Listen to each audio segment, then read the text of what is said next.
Tonight, we're diving into one of the most haunting and honestly bizarre unsolved mysteries in modern history, the story of the Yuba County Five. It all boils down to this one question, a question that has stumped investigators for decades because, well, none of the answers make any sense. And that's exactly what makes this case so chilling. So let's get into what we actually know. All right, so our story kicks off on a cold winter night, February 24th, 1978. For five friends, this was supposed to be a totally normal, fun evening out, just celebrating a local basketball win.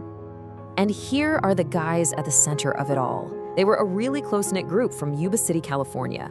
Now, each of them had their own personal challenges, but together they had this amazing bond, and their big passion was basketball.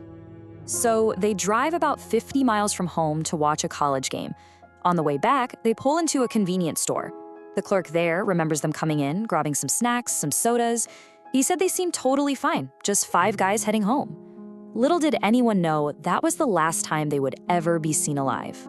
The thing is, they never made it home. And when the search for them kicked off, the very first clue that was found, well, it just made an already confusing situation even more of a puzzle. A park ranger finds Jack Madruga's car, but the location is weird. It's on this remote, winding mountain road deep in the Plumas National Forest. They were nowhere near where they should have been. It seems they took a seriously wrong turn that led them way up into the snowy mountains, miles and miles from their actual route home. And the scene at the car, it was just completely perplexing. First off, it could have easily been pushed out of the little snowbank it was in. It had plenty of gas, nothing was broken. Inside, you could see the snacks they just bought.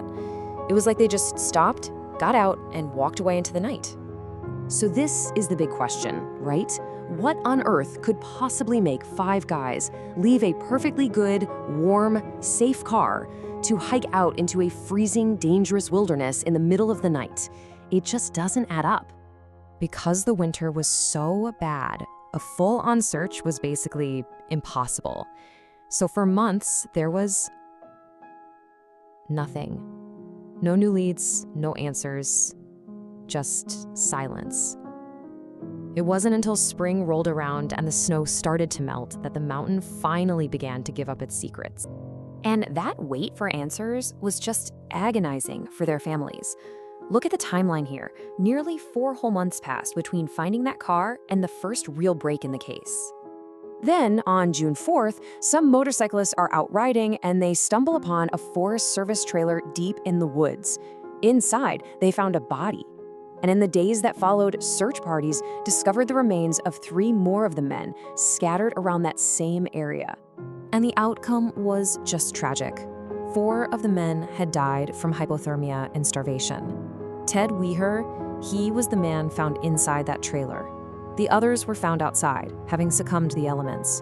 But one man, Gary Mathias, he's still missing to this very day.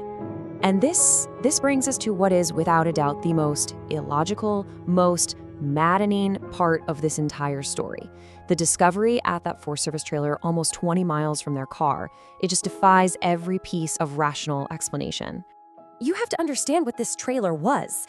It was a lifeline. It was basically a rescue pod, stocked and ready, specifically designed as a shelter for stranded hikers or rangers, giving them a real shot at survival. Okay, so get this. The scene inside that trailer was just unbelievable. There was a full propane tank, but the heat was never turned on. There were matches and books to start a fire, but no fire was ever lit. There were warm clothes and blankets, but Ted Weher was found wrapped only in thin bed sheets. And the most incredible part, there was a year's supply of canned food, and he had starved to death after opening only a few of them. I mean, this quote from the undersheriff at the time really says it all.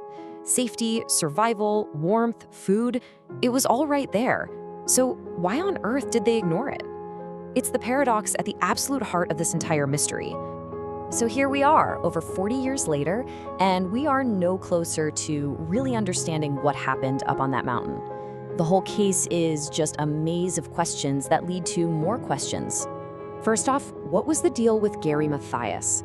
His sneakers were found inside the trailer, which pretty strongly suggests he was there at some point. But his body, never been found. Did he just wander off and die somewhere else? Or did he, against all odds, somehow make it out? But the bigger question is, what started all of this? Why take that wrong turn in the first place? And why abandon a perfectly good car? Some people think maybe they were scared by another car or had some kind of bizarre encounter on the road that made them panic and just run. And that brings us right back to the trailer. Even if they were scared out of their minds, why not use the one place that could have saved their lives? Why would a man literally starve to death in a room packed with food? It goes against every single human survival instinct we have. In the end, the mystery of the Yuba County Five isn't just about what happened to them, it's about why it happened. It's this haunting, tragic reminder that sometimes, for reasons we may never understand, the logical path is ignored and the truth gets lost forever to the silence of the wilderness.